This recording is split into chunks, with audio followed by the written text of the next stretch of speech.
I think it was about a week ago, maybe two. Update 1.60 officially launched for both Euro Truck Simulator 2 and American Truck Simulator. Most of us thought that would be it for a while. But SCS had other plans. They've already released the experimental beta for Update 1.61, and honestly, I wasn't expecting it this soon. Now, this isn't a huge content update with new trucks or map expansions. Instead, it focuses on something that I think is even more interesting: the way we actually interact with the game. And I have a feeling this update is saying much more than SCS is telling us. We'll get into that in just a moment. But before we continue, today's video is sponsored by Instant Gaming.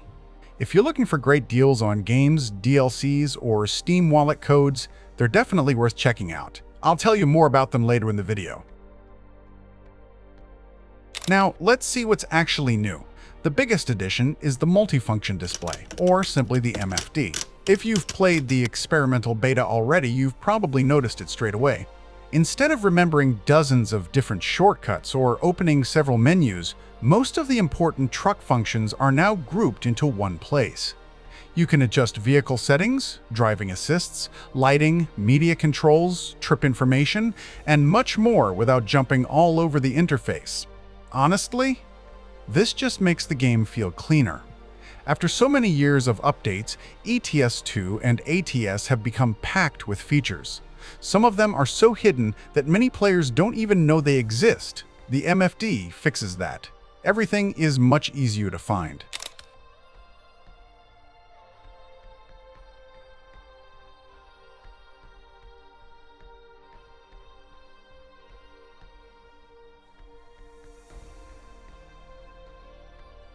One thing I also like is that opening the MFD usually doesn't pause the game.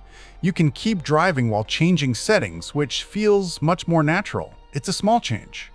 But once you start using it, it's difficult to go back.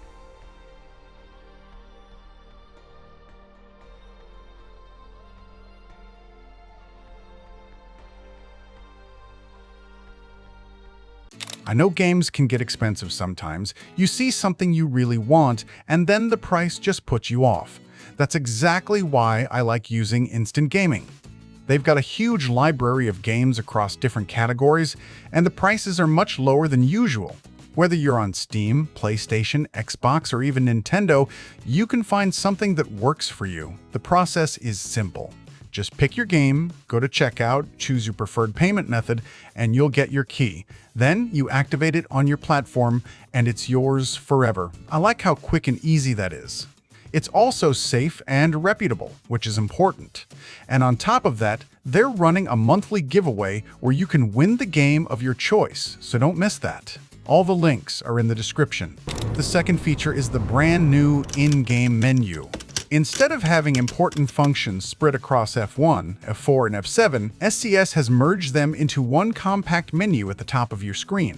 Need photo mode, vehicle adjustments, service options, quick information? It's all there. Again, it's one of those features that sounds small on paper but actually makes everyday gameplay much smoother.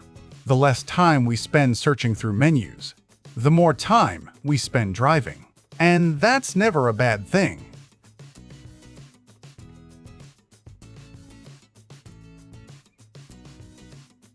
Now here's the interesting part. I don't think these two features were added just because SCS wanted to tidy up the interface. I think there's a bigger reason. Look at how they're designed. Large icons, simple navigation, everything grouped together. Minimal button presses. That isn't just good PC design, that's controller design. If you've ever played games on a PlayStation or Xbox, this interface immediately feels familiar. You don't have 20 different keyboard shortcuts available. You have limited buttons. So everything has to be organized in one place. That's exactly what we're seeing here. Now, does this confirm consoles? No. SCS hasn't officially announced a release date or anything like that. But if you look at the direction they've been taking over the last year,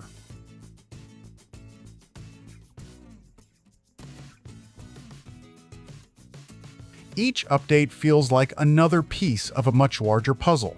Personally, I think SCS is preparing these games for more than just PC players, whether that's PlayStation or maybe something else. The groundwork seems to be happening right now, and it makes sense. ETS2 is over a decade old. ATS has also grown massively. If they want to bring these games to new audiences, the interface has to work with controllers first. You can't simply copy a keyboard interface onto a console. You have to redesign it.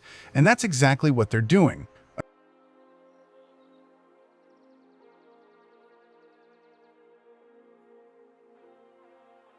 Another thing I noticed is how much effort SCS is putting into quality of life improvements lately. Instead of rushing out flashy features, they're improving the overall experience. Menus, accessibility, discoverability, ease of use. Those aren't the most exciting things to show in screenshots, but they're probably some of the most important improvements the game can receive.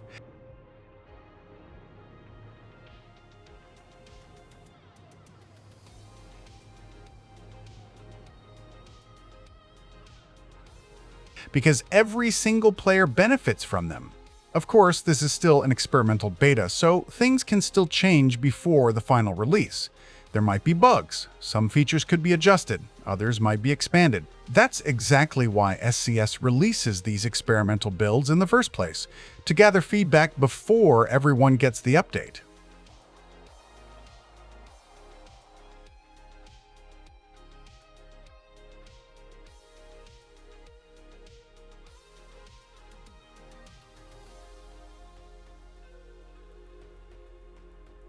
Overall, I think Update 1.61 is looking very promising already, not because it's packed with content, but because it shows where SCS is heading. To me, these interface changes feel like preparation for something much bigger. Maybe that's console support, maybe it's simply modernizing the games, or maybe it's both. Whatever the case, the future of ETS2 and ATS is looking very interesting.